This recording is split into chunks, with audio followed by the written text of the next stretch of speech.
Giovani, come home.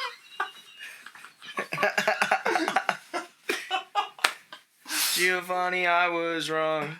I messed up. Now you're gone.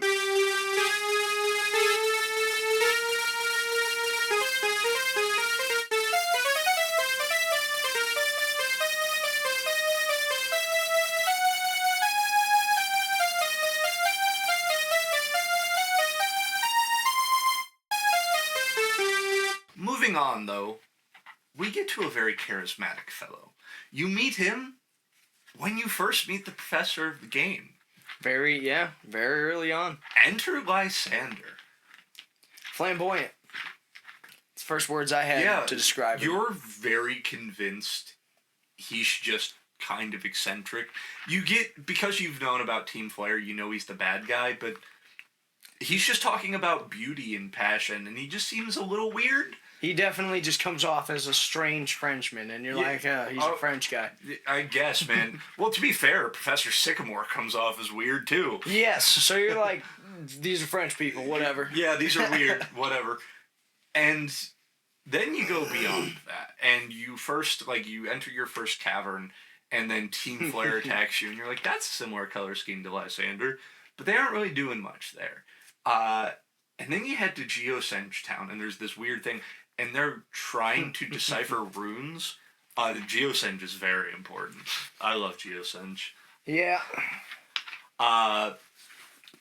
There's something weird about it, and they're like all around the town, but won't mention why. They're just looking into the rooms. They aren't bothering anyone, though, and you're like...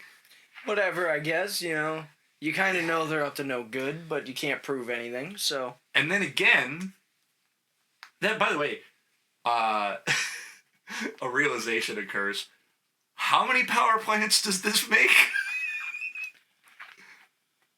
Too many? Let's see. Team Rocket in Gen 2. Gen 3, they didn't try a power plant, so there's good news there. They tried a weather station, though. Gen 4 is a power plant. Well, Gen 3 has a power plant, but it's the new Mauville. Remember? It's the underground portion. Oh, yeah, but they don't try and take it over. No, it's totally abandoned when you go down there. It's just like Gen 1's power plant. Yeah. Gen 2, they, make the electrode-powered thing. Yep. But, again, a lot of power plants in Pokemon. It's just... It's a very important part of the story, and I never understand. Well... I do understand, actually. I guess put yourself in the urban Japanese perspective. You probably see a lot of power plants around. Power stations, etc. We do have a few around in our area, too, It's not like we don't see them. It's just, being in a rural area, we have more cables and wires than we do stations and transformers. Fair enough. That's fair enough. Western versus Eastern, Very true. Once again. Very true. But they take over the power plant. They're trying to get power for something, which you later find out is the ultimate weapon. They try to take over the Pokeball factory and are trying to get the dude to turn over the Master Ball. Yep. Again, so Lysandre can... Eventually they realize the power plant isn't going to work, so they're like, well, guess we need a legendary Pokemon. What else can produce that much energy, Fair enough. And then you don't really see Team Flare again until you realize a few things. You meet AZ. A mysterious and enigmatic fellow. And the moment you meet him, the moment you walk back into town, Lysandre goes, I'm going to commit great crime. I'm going to bust nut in Water Tower. Essentially. He's going to blow up the world to become immortal and make everything beautiful and perfect forever and let all the nations Sonic the Hedgehog. I don't pissed on my wife. You pissed on my wife, but I'm going to piss on the moon. Exactly. Yeah. Yeah.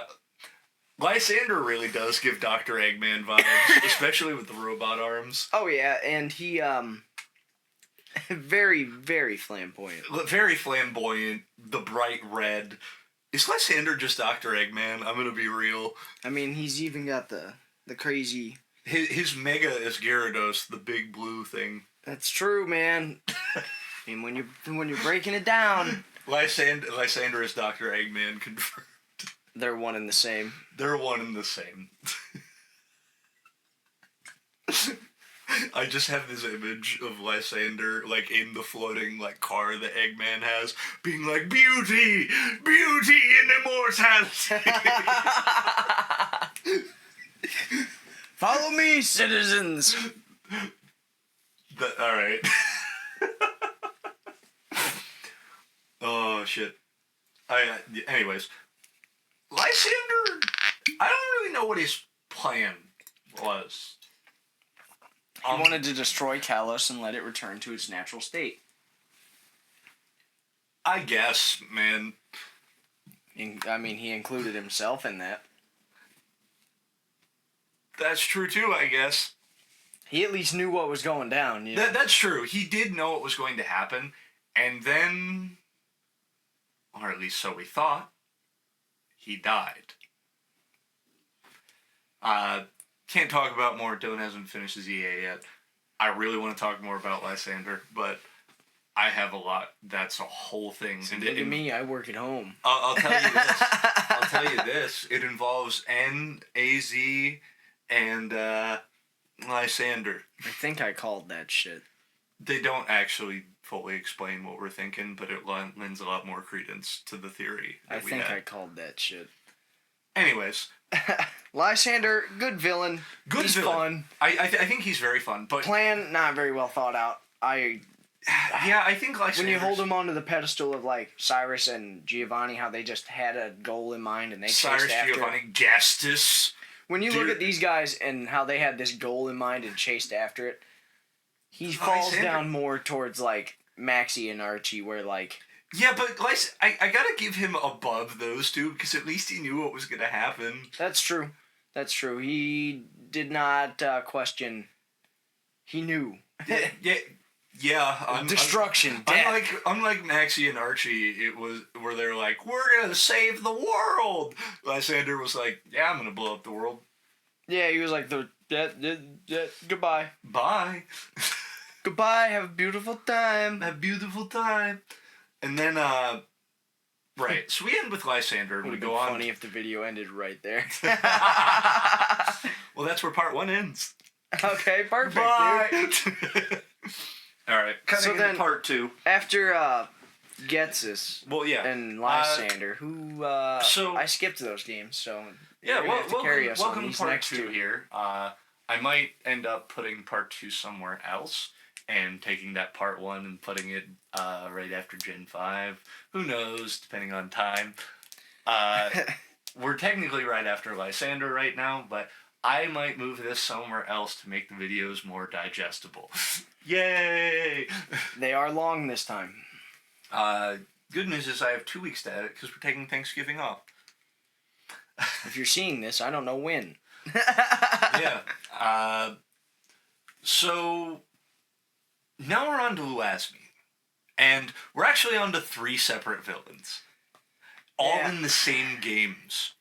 Yeah, and I frankly know nothing about this entire generation. So, we'll start at base Gen 1, or base Gen 7. Base Gen 7 is pretty simple as follows. Throughout the game, you keep running into these guys called Team Skull. They're basically teenagers that live in an abandoned town because they ran away from home. And Guzma's there, and he's like, yeah, I'm Guzma. I know Guzma. And... yeah, I'm Guzma. Yeah, I'm Guzma, bro. I dig it. That's kind of Guzma's importance to the story. Like, Lysandre hires him to cause some problems, but... to raise a ruckus, word.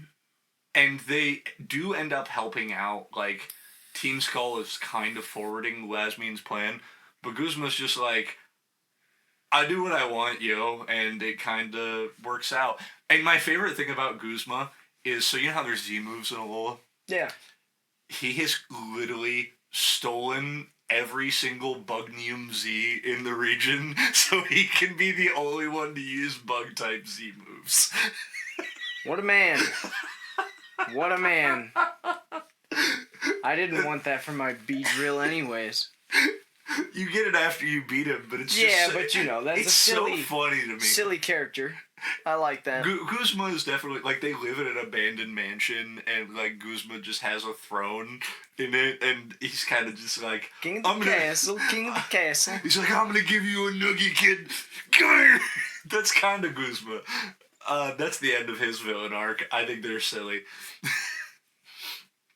Now we get on to Lysandre, who's the actual problem. See, throughout this game, Team Skull is, like, bothering Lily, like, actually trying to steal Cosmog, and trying to, like, kidnap Lily, and Gladian's working with them, but you aren't sure why Gladian's working them. Turns out, Lily and Gladian are Lysandre's kids. This is villain shit. So... She's evil. Lysandre had a husband who ran the Aether Foundation. This paradise that was meant to preserve Pokemon and, like, be kind of like a place for Pokemon to heal. And that's why the Alolan, like, Lapras entry is a dude bred them all and they're back in the wild. Like, that's part of the Aether Foundation lore. Of, like, they're trying to stop Pokemon from going extinct, etc. But, see, Lysandre's kind of, like, really rich and flamboyant, and you come to find out that, like, She's crazy? Well, kids weren't allowed to dress themselves, and then after her husband died, she kind of started doing experiments on Pokemon, and stopped caring about her kids, which is where Type Null comes from, the Frankenstein Pokemon. The one that always confuses me, yep. Yep, it's because they tried to make a Pokemon that had every type. It was supposed to be Type Full, but it failed, so it became Type Null. I do like that, okay. That goes pretty hard. And that's why Silvally and Type Null have the discs they can use to change their type. Okay, that makes sense. A neat little piece of lore there. Taking Arceus and Genesec's gimmicks and making it a little shittier. Yeah, well, they were trying... yeah, but they were trying to create something, and Genesect, they could only... I think that's really cool, don't get me... I really like the Pokemon, as weird as it looks. It is weird looking, man. It looks like a shitty fucking chimera of sorts. Well, yeah, it's a Frankenstein put together from which is cool, Pokemon. Again, I like the concept a lot more than I do the execution, I think. Yeah, and then, so, what gets really interesting is then Lysandre starts getting really obsessed with Ultra Beasts. Like, to the point where she's letting Ultra Wormholes open around the region and letting Ultra Beasts in because she wants to meet them, but the Ultra Beasts are in pain. And, like, she kind of starts ignoring her kids to the point of abuse. Imagine inviting demons into your home. Yep. And the whole time they're just screaming in pain. They're like, ah! And you're like, hey, come on in, guys. You're the peak of perfection. Yeah. What? Lysandre's a little nuts. Fucking bonkers. It gets worse. So she, like, kind of abused and ignored her kids, and that's why they both left her. But because it's not perfect that she doesn't have her daughter and son, that she needs... The only reason she's paying attention to Lily at all and not to Gladian at all is because Lily found Cosmoem and Ultra Beast. Yeah, nah, Yep. And she wants it. And do you know why she wants it? So she can suck all the power from it to bring Ultra Beasts to our world and open Ultra Wormholes everywhere? She can suck all the something out of me.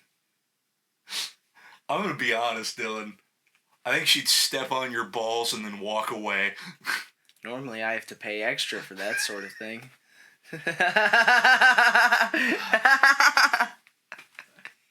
I hate this so much.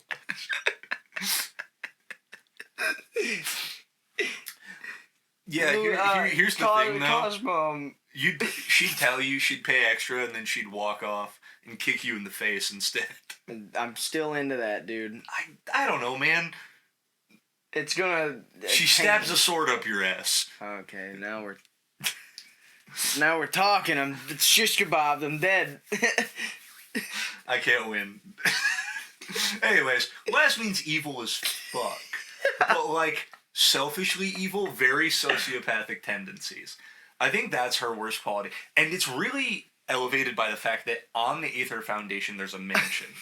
And, like, it's pure white inside. It's a little freaky. And while you're there, there's also fucking Glasmine just has a room, and in it are Pokemon frozen in ice, perfectly dressed up exactly how she wants See, them that to. shit is freaky. Dude. Exactly how she does to her kids before they both run off and she doesn't care to find them. The only That reason shit is freaky. The only reason she wants to find Lily is because Lily stole Cosmog. And the only reason she wants to... the only reason she didn't chase after Gladian is because Gladian stole Type Null. And that was a failure, so why would she bother?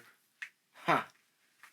Nice, okay. Yeah, and then... That shit goes hard. She doesn't exactly stop. Lunala and Solgaleo get... Like, Glasmine disappears. And then you find out Glasmine and Lego got along a little too well. I showed you the image.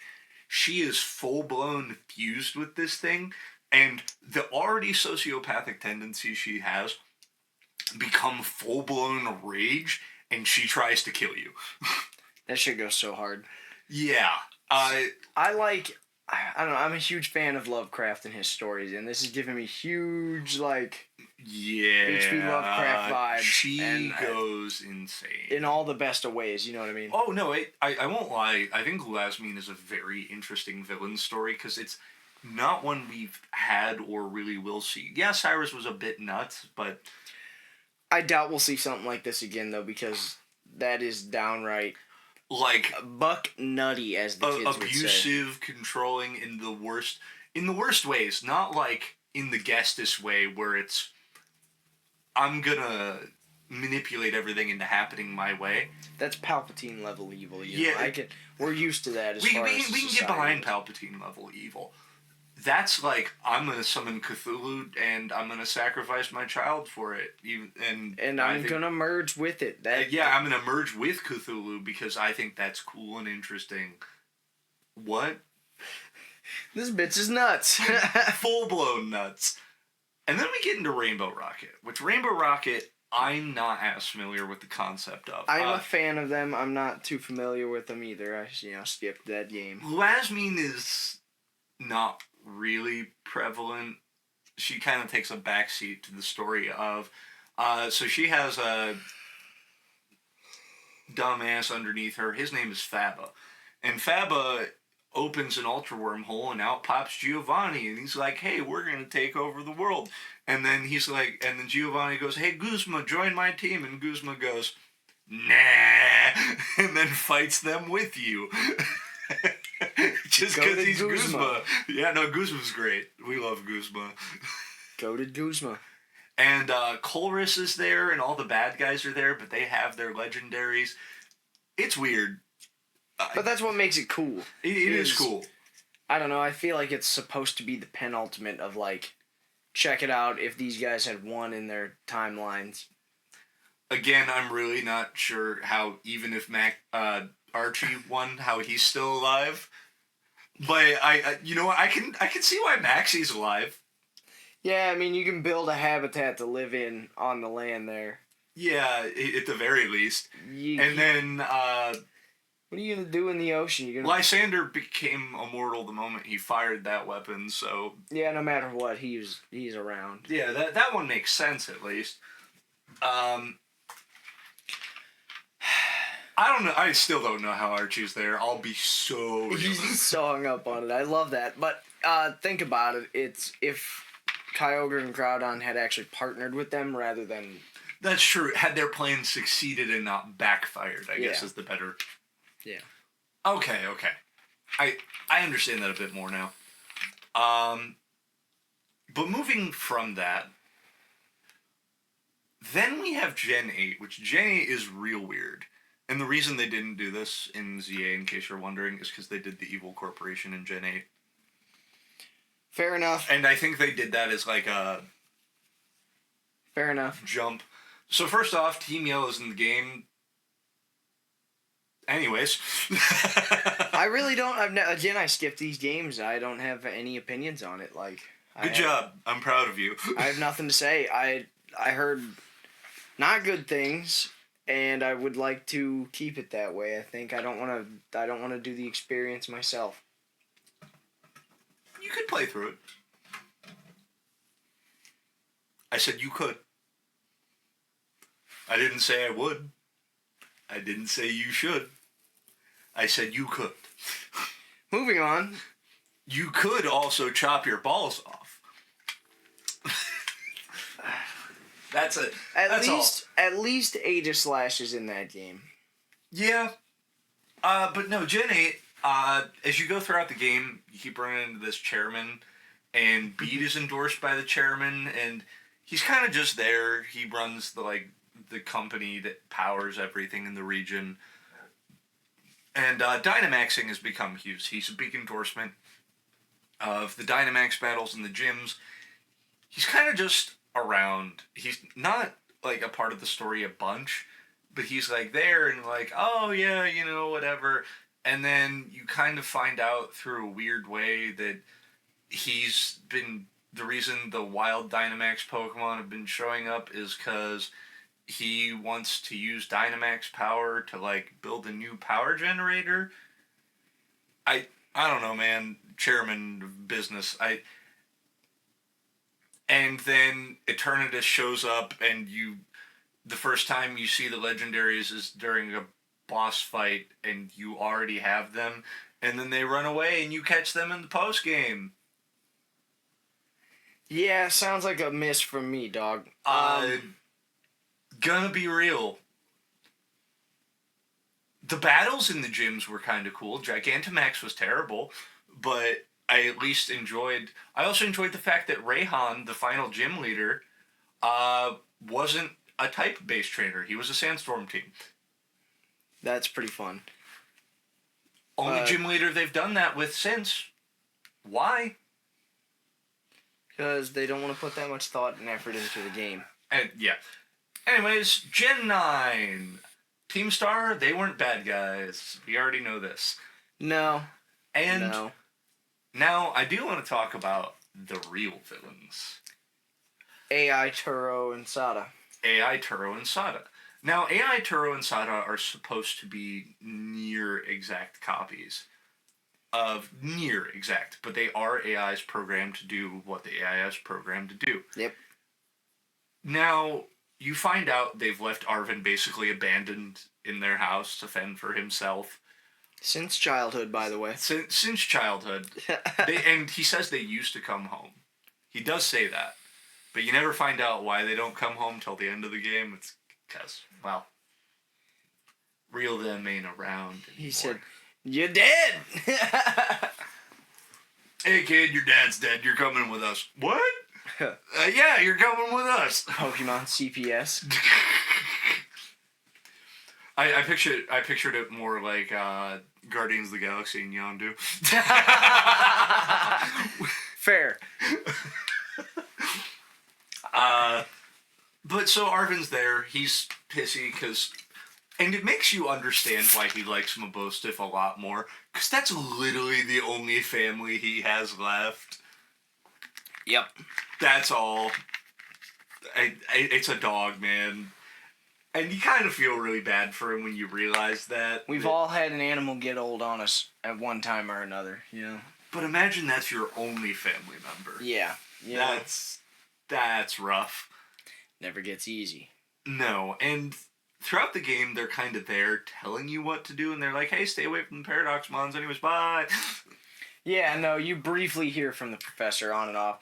And you're like, why? And why have I not actually met you? This is the only game where you don't meet the professor, right? You know what I mean? Yeah, and the professors are dangerous, and or the Paradox Mons are dangerous. One of them breaks out and attacks everybody. Yeah. And you're like, aren't you kind of the villain here? And turns out, yeah. Because when you get to the bottom of Area 0, there's a shitload of Paradox Mon, and they're attacking you all along the way. Guess what? That's the professor's fault. Yep. Covered in terrestrial energy. I really did enjoy I gotta say, the way they did that fight had me so panicked for a moment when none of my Pokeballs worked. And they're like, Pokeballs only match to Sada and Turo. And you're like, oh shit. Yeah. And then you get Koraidon and Miraidon, and it's like, oh. Neat little gameplay story mechanic thing. I enjoyed that. There are a lot of gripes with Scarlet and Violet, but I thought that was a neat little... I thought the end of the game was alright. It kind of wrapped it up good. It did wrap it up well. It felt natural with Sada and Turo being the light, because like they didn't directly express it the whole game. They never once came out and said this is the enemy. They kind of danced around Team Star or whatever being the bad guys. And it turns out they're not. No, I mean Penny's not a bad guy. I wouldn't say that. I'd argue most of them aren't. No, bad. especially after you like. I got angry at it at first. I was like, so there's no villains in this game, and then like as it kept going, you're like, wait a second. The professor's not necessarily an innocent person. And then you get towards the end of the game, and you're like, I think okay. I don't even know if they're necessarily villains, but they're definitely the morally gray ones. Yes, and they're definitely the ends justify the means type. Yeah, it's very interesting. It was at least a fun change up to the normal story. Yeah, I agree, and I don't know, interesting. Then you go. There is something, by the way, which I don't know if you've done. In the DLC, do you want me to tell you? Yeah. So, have you caught Terapagos yet? No. When you catch Terapagos, this lady named Briar is reading either the Scarlet or the Violet book, based on what game you have. You catch Terapagos, supposedly the source of all terrestrial power, which it is, and that's what she was trying to find to... Briar's not evil, she's just a little over-psyched about Terra. It's weird. I understand. A little too ambitious, some might say. Yeah.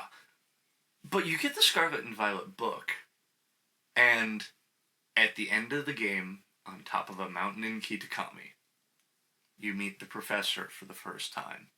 No shit.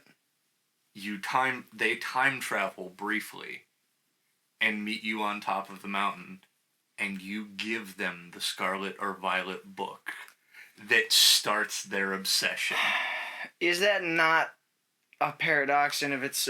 God damn it, it's almost like that's the whole fucking theme of the game. I thought that was really neat. Who would have fucking thunk? It's neat. Anyways. Yeah, no. That's pretty cool. It's a shame that it's all I do like that it also does change the home screen, and the table that you normally see has the Scarlet or Violet book sitting on it, and it has the sunset instead of the sunrise. That's cool. Neat little thing. Now time to talk about my favorite villain. It's Volo time, baby. Oh boy, do I love Volo. The PTSD I got when I've realized... That's later. Well, Hold on. See, the whole time you don't really think much of it until, like... Well, I think going through the story, you're like, who is the villain? You played through it a second time, too, so you had that... I think I need to play through it again, too, because... When you're going through and, like, alright, Alpha Pokemon are appearing, and, like, Cleavor is there, and, like, it attacks, and you're like, why is it attacking? And you're going through the game, and you're trying to figure out why this is happening, and you never quite do. You even, when Spear Pillar explodes, think...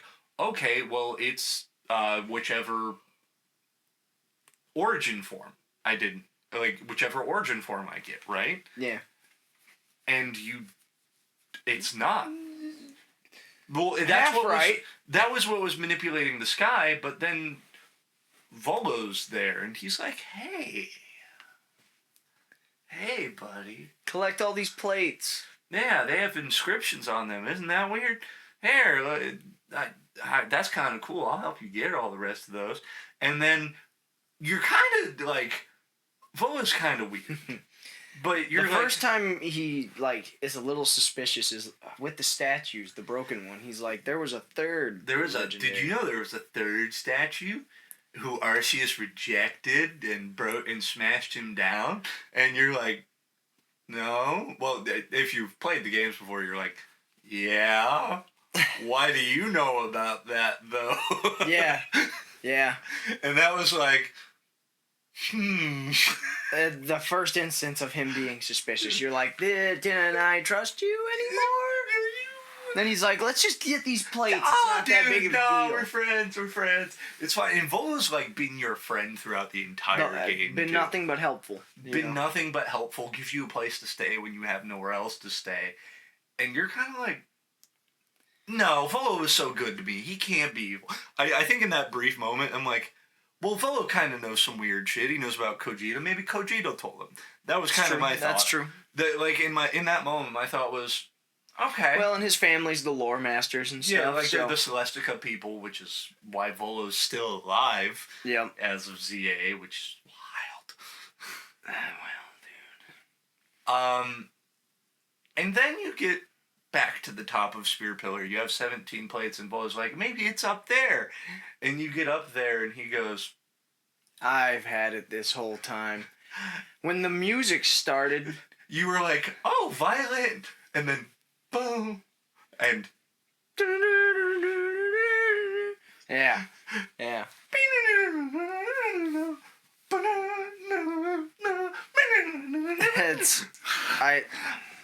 Panic. Everything. And his first Pokemon being Spiritomb. You like, it hits you in waves. You're like, oh, okay, Volo's in an Arceus outfit. Volo's mad at me. Volo's mad at me. Okay, Volo's trying to kill me. There's like, oh, Violin Symphony. Piano Symphony. Spiritomb. And it just... and then... didn't get any better because... you finish fighting him and you're like... barely standing because his Pokemon are insanely high level, and they're all very powerful mons. And then he goes, Giratina! And you're like... can I heal, please? No, you can't. Here's his 7th Pokemon. And you finally beat it, and you're like... level 75 Giratina. Level 75 Giratina, and you're like... okay. And then it does the... and when it turns into the origin form, you're like... dude. I won't lie. The second form, I was already... in the third form, I was like... revive. I literally had to. That battle alone traumatized a whole new generation. And it was so worth it. I'm all for it. I'm so glad that kids these days also got hit with the piano Spiritomb. Symphonic traumatization. Dude, Volo and his plan again almost worked. You know, he literally had a pact with Satan. You know, Volo was one defeat of you away from winning. Yeah, I mean, I'm sure. Which is more than Cyrus did. Yeah. Because Volo had Giratina on his side. Yeah, and that didn't happen with Cyrus. Yeah, no. Which says something about Volo. Yes, I think that it has to do, if you want my personal opinion, I think it would have to do with his, like, knowledge of lore and his, that's true. straight worship of Giratina. Yeah. Like... as deities, you know. Cyrus was more like, I can control them. Volo was like... I can use them. And everything will be perfect. Yeah.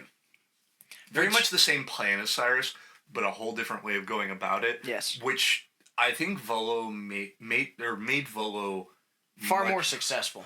More successful and more threatening. Yeah. Yeah. His plan also felt kind of more thought out. Like, I know...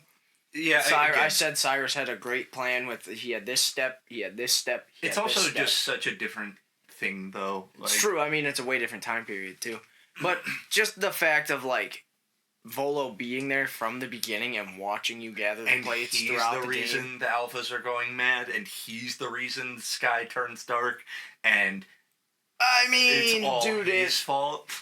It cemented Volo as potentially the best villain.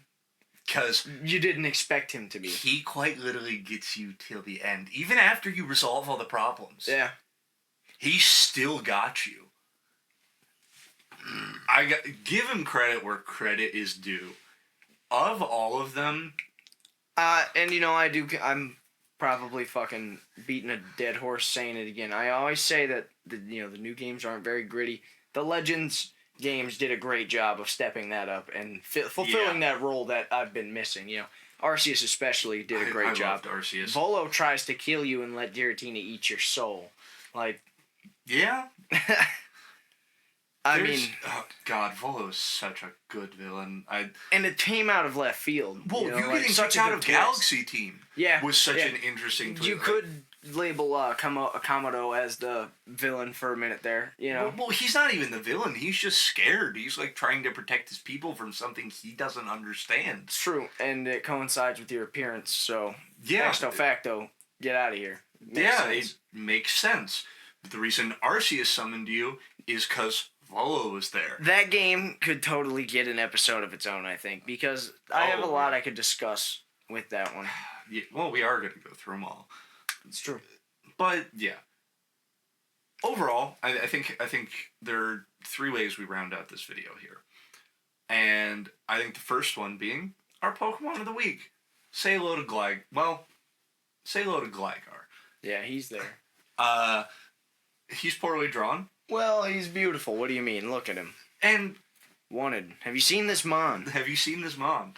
I like Gligar. I always thought Gligar was fun. I think Gliscor definitely helped me appreciate him a lot more. He was generally really underappreciated until Gliscor came around. That's true. I felt I gained appreciation for him in Gen 3 because of Ruby and Sapphire, or not Ruby, Sapphire. Fire Red and Leaf Green. You could catch him in the post game on the Sevii Islands. And, the Sevii Islands had a whole bunch of mystery to them back in the day. You remember. It always felt like puzzles. Yeah. I truly thought you could catch the fucking Reggies. That was just how you just traded with Ruby and Sapphire, Yeah, it was... But that helped me gain a lot of appreciation for our boy Gligar here. I know he really wasn't that good back in Gen 3. That's fair. But I won't lie, a flying scorpion bat is pretty cool. That's cool. That's an original just in general. Oh, I think that's awesome. I think he's a sick monster. Pokemon. Overall, I think Gliscor is a win. I can't think of any specific... Or Gligar is a win. I can't think of any specific card arts for him, I'll be honest. I like his e-reader art where he's, like, climbing the cliff. That's true. I also do like his original printing. Yeah, his original printing looks really nice. And you can't go without mentioning the Diamond and Pearl base art. Well, yeah, but... Just because I love those base old...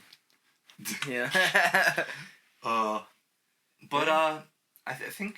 One final question before we do our final thing.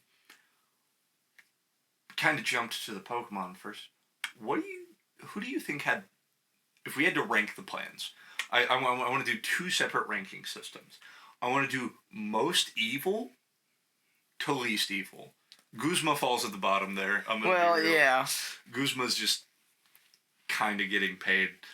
Same with Colress. I think Colress is actually less evil than Guzma, even. I don't know. I think that I'd hold them on the same pedestal because they're just getting a paycheck. They're mercenaries, basically. That's fair. And then I want to do most best plan. Best plan. So like most successful, most thought out type. Yeah, most evil, and then most successful plan. Like in the end of the day, which one do you think had the best chance of succeeding based on their plan? So most evil.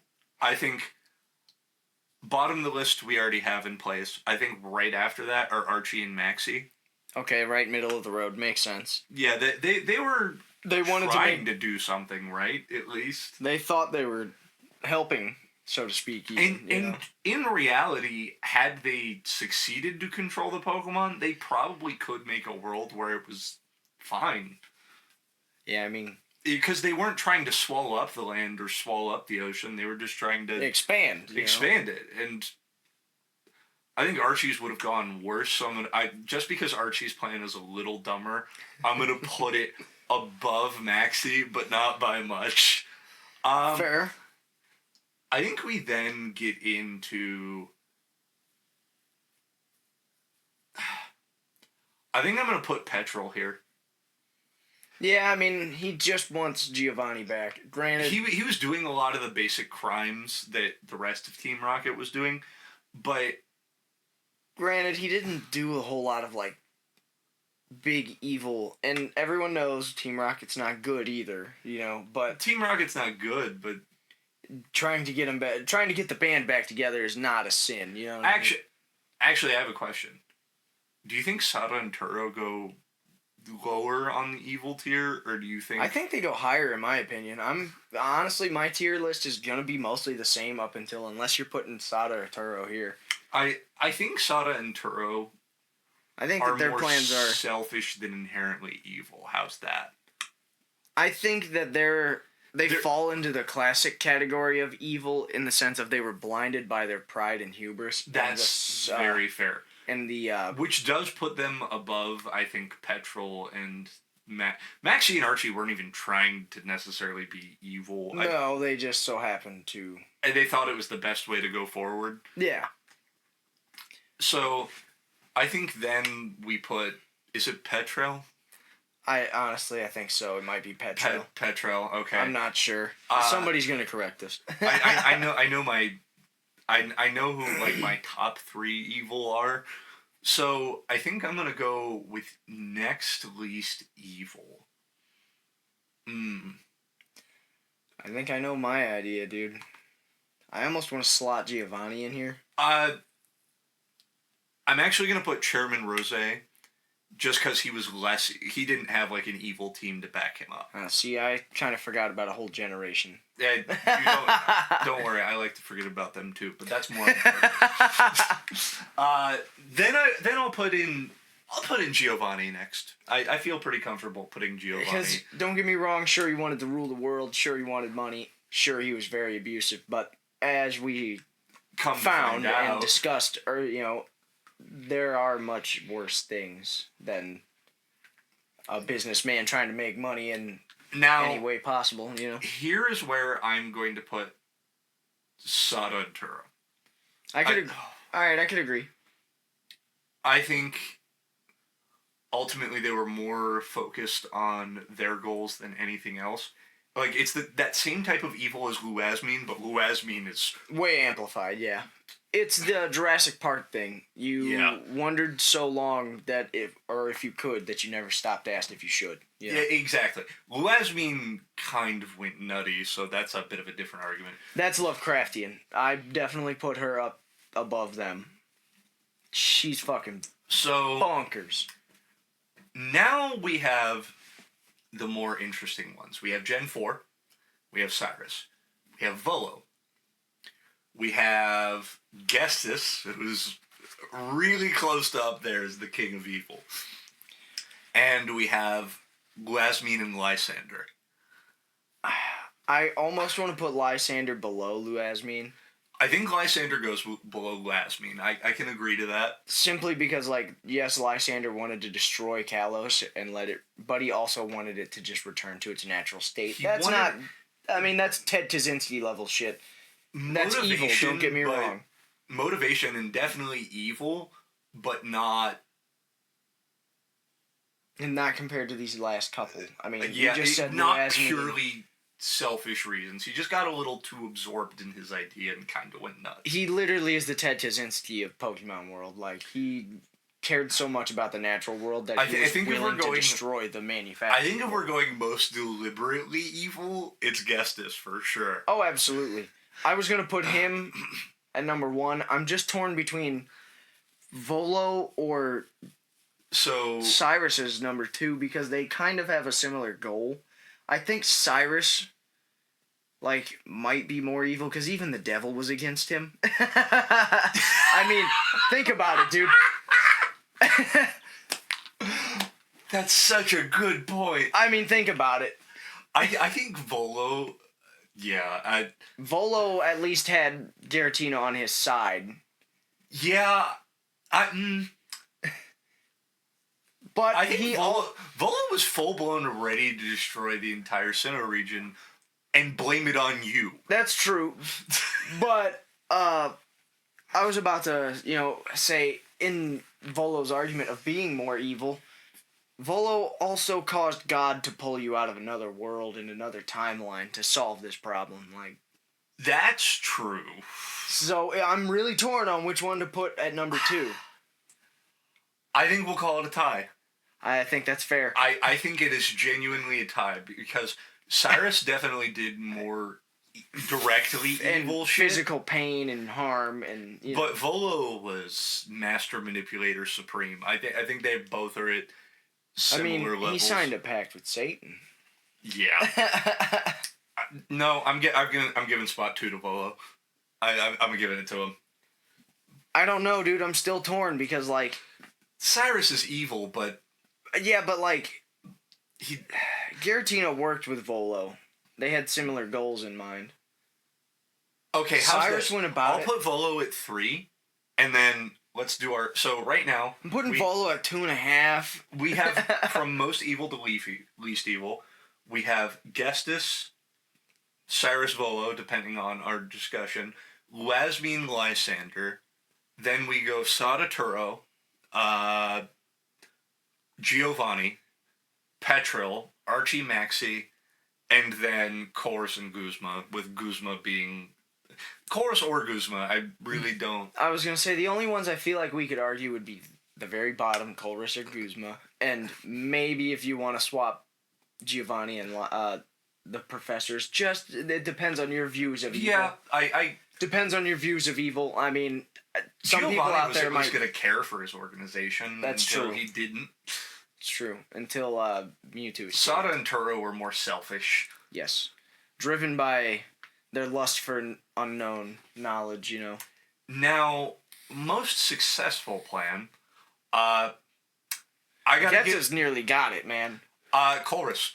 I guess you're right. Technically, it was Chorus that did that one, yeah. Chorus had the most successful plan. He built the machine, He saw if his experiment worked, and he went, no. He just needed to see if it worked. He didn't even think it was necessarily the right answer. He just wanted to try it. Yeah, I mean, again, same idea with Sada and them, though. He knew where to draw the line, though. See, Sada and Turo literally died because they did not know where to draw the line. Exactly. That's why I want to just put that clarification. That's why I don't think Chorus is nearly as evil as... Very, very, very... No, he's not evil, but he had the most successful plan of them all. Because he did what he set out to do. Absolutely. He did exactly what he wanted from beginning to end. You could almost argue Volo's got to be the next most successful then, because he literally almost had it. Yeah. If it weren't for actual divine intervention, he would have had it. Yeah, I don't think Gestus' plan was going to work out in the long run. Because N would have come to the, especially in the first game. I mean, N would have come to the conclusion at some point or another that he's being used. That's true, but Gestus had the power to beat N. He was hand-tailored. That's true. So, I still think Volo is number 2 on the most successful list.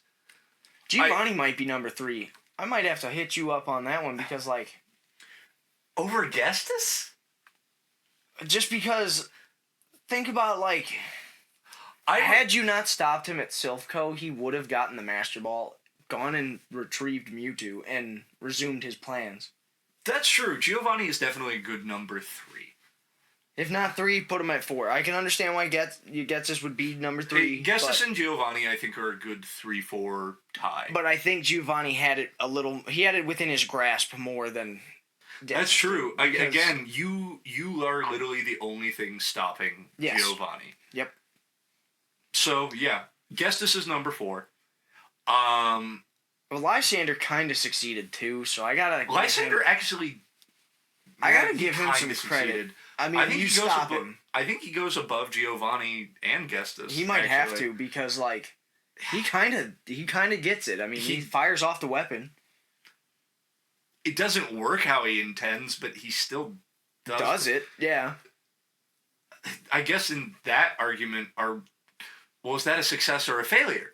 Because are we counting Archie and Maxi as a success or a failure? That's a good point, because if we count him as succeeding, we're going to have to count Archie and Maxi as succeeding. And I don't want to count them as succeeding. No. I love both characters dearly. We've been giving them so much shit. They failed hard, and I've we've spent the last like 2 hours, just dogging on. so I'm gonna die on that hill. So never mind. I'm keeping my list. Yeah. Giovani's 3, Gets is 4. I'll throw Lysandre down there at 5. Yeah. Well, I don't know. Lysandre kind of got close too, right? I'm gonna be real. I don't know what her plan was. Eldritch Knowledge. Yeah, but it didn't work out well. She kind of got possessed and then left behind. Okay, yeah. Then she might be bottom of the list with fucking. She might be chilling with Archie and Maxie down there. Somebody tell me I'm wrong. I for real think if we're going on best plan, Lysandre's was by far the worst because what were you even doing, girl? There was no plan. We are also ranking based on quality of plan too. You got to remember. That's true. Lysandre was literally just searching for Eldritch Knowledge and was kind of fumbling her. From the sounds of it, she fumbled her way through it. I think she's at the bottom. I don't know where to put Guzma on here because he's kind of just the wild card. He gets paid. He gets the money. He gets the making money. Arab money. Insert GTA 4. You know. I think they go. I think he goes to second with Chorus. I'll put him up there with that. I'm fine I don't with that. really know what Guzma's plan was, but whatever it was, we'll put him in the category. Yeah, Guzma kind of wandered off and made his own list. The most Guzma thing to do. He went, "Fuck your list," much like he did in Team Rainbow Rocket. Archie and Maxie definitely are down there. I mean, did they have a plan? Yeah. Was it a solid plan? Actually, yes. Bottom of the list goes to Petrol. It goes Gary, come home! Yeah, he just failed. Yeah, I mean, Giovani killed himself. He didn't even get a single step in his plan to work. He called for Dad, but Dad never came. Gary, come home! So Petrol is at the absolute bottom. Yeah. Then you have. You know it's bad when Maxie and Archie did better than you. I think above Lysandre, we put Maxie and Archie. Absolutely. Which I think puts us with Cyrus right in the middle. Yeah. Because that's below Lysandre, above Archie and Maxie. And I don't put him any higher. Oh, Sada and Turo. Oh. Their plan... I think we have to talk about it in the form of AI Sada and AI Turo. Yeah, because... Well, in that case, then, their plans worked pretty well because their whole gimmick was a defense thing. You know, it was for when somebody breaks in and is trying to steal the research or whatever. So, in that case, maybe they go above well. Lysandre. Yeah. Because in that case, it works pretty well. So, Sada, Turo, Lysandre, then... Who did we have after that? This is where I think we have to slot Cyrus. Cyrus, yeah. And I don't put him any higher, because him and Volo had similar plans. I've said this already. I would put him higher, but his plan wasn't executed near as well as Volo's. No, I mean, he got the red chain, to be fair, but the red chain breaks. The late Guardians come and fuck his shit up. Yeah, it just... Dialga and Palkia break free and are about to just destroy the world themselves, you know? It really depended on a lot of people not doing anything. Yeah. Gestus was at least prepared for a lot of people to do things. Lysandre was also prepared for that. A lot of the other people were, actually prepared for that. Volo was so prepared that he made sure only one person could do something. Yeah. I mean, God had to get involved. Yeah, for real. So... When it comes to Cyrus, he was really hoping... I feel like he was really banking on the fact that his grunts would keep the resistance down, you know, because... Yeah. If Cynthia had... Like in Platinum, if Cynthia had stepped in any sooner, it might have been a big problem for him. You know what I mean? Yeah, the argument of... She might have been able to fulfill the role that the... Cyrus was definitely evil, but... I don't know how much credit I can give him on his... I think his plan was good. if nothing went wrong. But everything went kind of wrong. I mean, from... dude, I don't know. I don't know. Cyrus's plan, the more I look at it in hindsight, is kind of worse and worse. Yes. Absolutely. Can't even disagree. And it's not like you said, it's not that he isn't evil. He's one of the most evil ones out there. Oh, yeah, no, like... His methods, his plan, his mindset. I mean, he's psychotic, egotistical, and he's a nut job. But I kind of really gotta wonder... He believed his own hype. He believed his own hype. Cyrus thought he was the guy, and it turns out the guy was Colress. Yeah. Coming back to this one, dude. But you're not wrong, and I think that's a solid list because. Yeah, no, dude. I really don't have any gripes. Like, their plans, all in all. So, on most successful, we have Guzma with his own list. Yeah, Guzma doing Guzma things. I don't know. I think he succeeded. He got paid. He got paid. Chorus. Then you have Volo. Did we do Giovani Gestis? Yep. Sada and Turo, Lysandre, Cyrus. The guy I forgot from the generation I never played. Oh, Chairman Rose. I really don't know what his... I'm going to be honest, I remember so little about the game. We'll put him there. Then we go Archie, Maxie, Lysandre, and Petrol. Yep. Sounds like a correct list to me. Yeah. Lysandre was nuts and up there on the evil, but had no idea what was going on. She's searching for that eldritch knowledge. At least Cyrus went from high tier to like mid tier. Lysandre went from... she had that drop, dude. And then, of course, our bottom of the list winners here are Archie and Maxie and Petrol. Love them boys, love them. I think Petrol is like genuinely the weakest of them, other than Chairman Rose. He's literally SpongeBob in the episode when Gary runs away, man. Like he just wants Daddy to come home. I love Giovani, come home.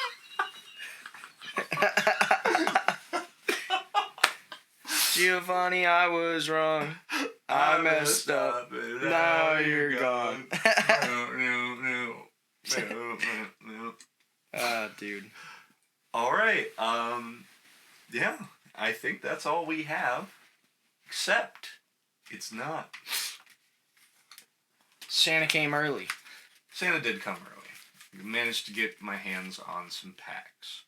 And you'll notice these are Phantasmal Flames packs. But this starts a segment I would like to call Packwards in History. Or Packwards in Time, sorry. That was... Pack to the past, if you will. Yeah. Pack to the Future. Oh. I can't get future packs, unfortunately, so that can't be the name. Well, talk to the professor, so...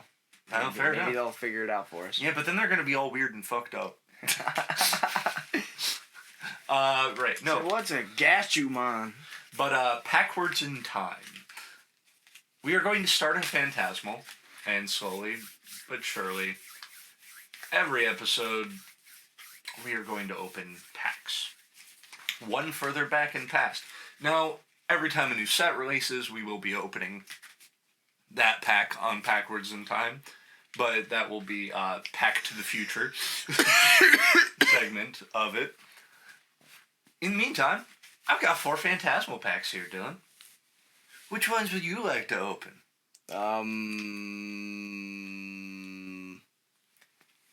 Let me take the ends. I got a good feeling about the ends. I've also managed to open a promo pack, so if you'd like, you may have the wins cut. Ooh, okay, free promo.